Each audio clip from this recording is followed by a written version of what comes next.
Alright guys, welcome back to part 3 of these notes. Hopefully you've been following along, so let's get to it. Alright, we were on number 6, so let's take a look at number 6. If you notice, this again is in vertex form, but this time, when I look at it, I'm missing the number being added to the end. So I have the number inside the parentheses with the x, but I'm missing this number at the end. So again, I'm going to replace it with what we call that placeholder. And anytime I'm putting a placeholder in, what I'm going to do is I'm going to add in a 0 for that missing term for these vertex form equations. So if I look at this, remember that because it's inside, I'm going to do the opposite, or take the opposite sign for my x value. So the opposite of a positive 2 is negative 2. So I changed the positive to its opposite, negative 2. Outside is my y value, so I have a positive 0. It wouldn't matter whether it was plus or minus, because 0 stays 0 either way. So my vertex is negative 2, 0. So if I'm looking at this equation, my new vertex is the point negative 2, 0. So I'm going to put that on my graph over here. I'm going to start my chart, because remember, the easiest way to do this is to first write the chart, then graph it. So I'm going to write my chart. And for my middle value here, I'm going to put negative 2, 0. Then I always compare it to that parent function. Y equals x squared is my parent function. So I'm going to write that chart. So my x and my y values for the parent function are negative 2, 4, negative 1, 1, 0, 0, 1, 1, and positive 2, positive 4. I have my vertex, so I'm going to compare to the vertex of the parent function. The vertex of the parent function was 0, 0. So when I look at that, the first thing I'm going to notice is that the y values didn't change. My y values are the same. Both of them are 0, which means the y values for my parent function aren't going to change for this function. So I'm going to copy these y values into the new chart. So 4, 1, 0, 1, and 4 are going to come over. Now, if I look, my x value was 0, 0 for my parent function. It's now negative 2. So to get from 0 to negative 2, I subtract 2.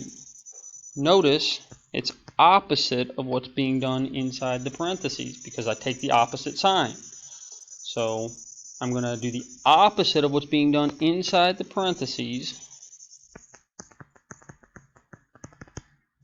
to the x values of my parent function. So I was adding inside the parentheses, so I'm going to subtract 2. So negative 2 minus 2 is negative 4. Negative 1 minus 2 is negative 3. 0 minus 2 is negative 2. That's where I got my vertex. 1 minus 2 is negative 1, and 2 minus 2 is 0. I now have my chart for my new function, so I can graph it. Negative 4, positive 4 tells me to go to the left 4 and up 4. Negative 3, 1 tells me to go to the left 3 and up 1. I already graphed negative 2, 0.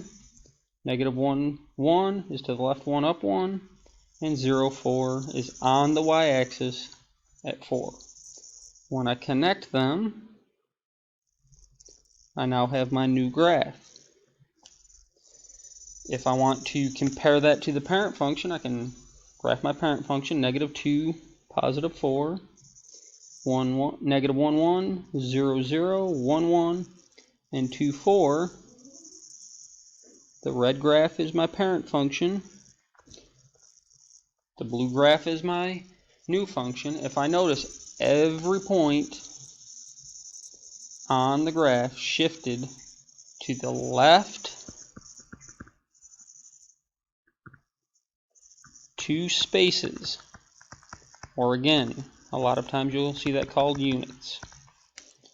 So again, if I look at that, I was adding inside. Adding is usually to the right on the graph, but because it was inside, I do the opposite, so I went left 2 spaces. So that's going to be a key thing to remember when we're dealing with these. If it's inside, I'm doing the opposite. So if it's an addition, it's going to move the graph to the left. If it's a subtraction, it's going to move the graph to the right. So now, using what we've already learned, we're going to put it all together. So let's put that all together in this problem number 7. Problem number 7 has several things being done to my parent function. So I have this subtraction in front. Remember that subtraction in front is really a reflection over the y, or over the x-axis, which remember we said makes the y its opposite or negative. So it changes the sign of the y values. So if they're positive, they become negative. If they're negative, they become positive. In the case of the parent function, they were all positive, so they're going to become negatives. Here, inside, I have a plus 2. We said that because it's inside, we do the opposite. So I'm going to subtract 2 from, and because it's inside, it's the x values.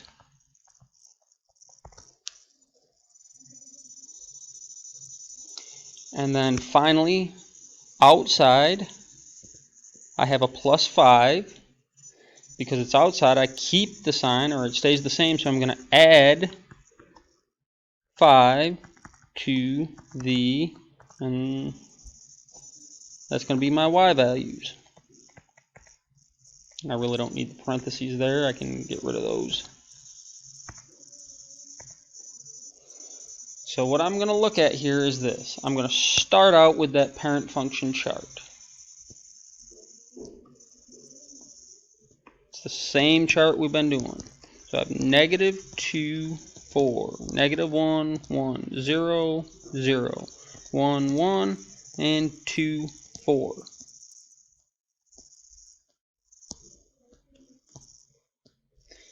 The x values are easy because there's one thing being done to them.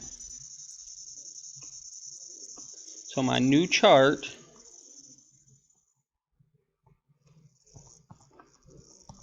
I'm going to take each of my parent function x values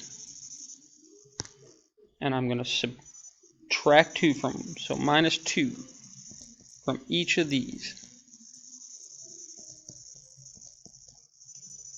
So negative 2 minus 2 is negative 4. Negative 1 minus 2 is negative 3. 0 minus 2 is negative 2. 1 minus 2 is negative 1. And 2 minus 2 is negative, or 0.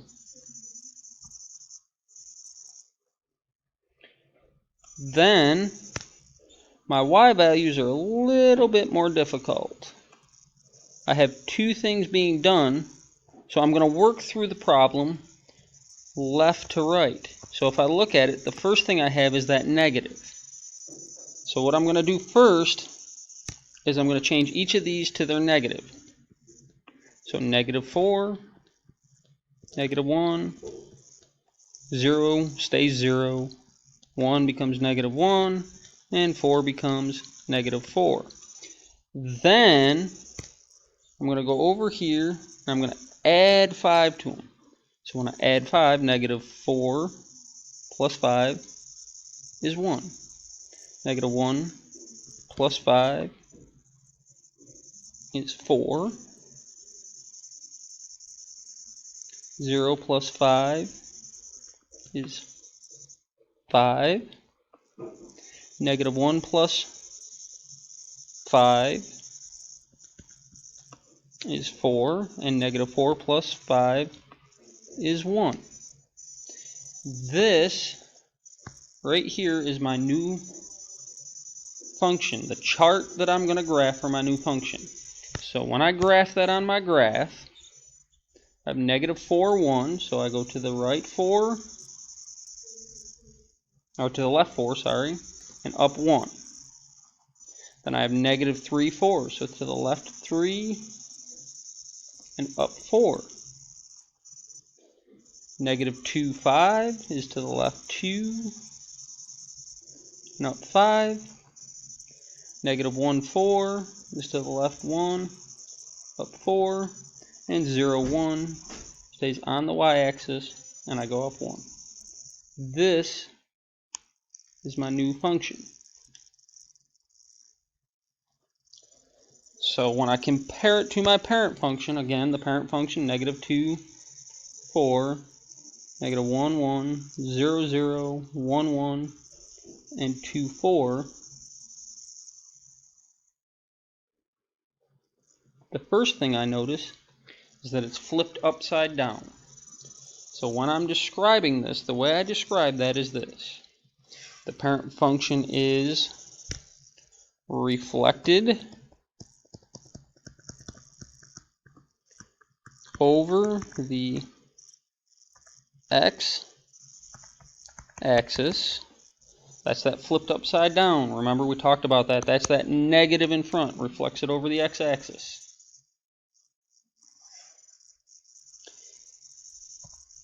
Shifted. The positive 2 inside shifts it. Opposite of a positive shift on the x-axis is, because it's inside, I go opposite. Shift it left 2 units. And shifted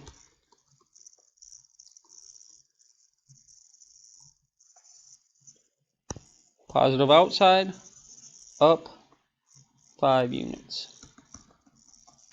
So if I look, it's flipped upside down. The blue one's flipped upside down, and my origin went left 1, 2 units and up 1, 2, 3, 4, 5. So if I look at my vertex, the origin, that's the easiest way to see what happened. If it's upside down, it's reflected. And then I look at my shift by looking at where my vertex went. So this was shifted left 2 units and up 5 units. Or I go the opposite of the sign inside, so positive would be the right. So I'm going to go the opposite. I shift left 2. Outside I keep the sign, so positive is up. Negative would be down, so up 5 units. Alright, now what you're going to do next is you're going to finish this sheet. So you are going to do 8, 9, 10, 11, 12, 13, 14, and 15 on your own. I will post the completed answer key to Canvas along with this sheet so that you can download that answer sheet. Look at your answers compared to the answers that are posted, and if you have any questions, please contact your teacher through Canvas, through email, or whatever way your teacher is set up for you to contact them. If you need further explanation, they can help through a conference call if you need it. Then after you've completed that, there will be a homework assignment that goes along with this. Please complete that and enter your answers into Canvas. Thank you.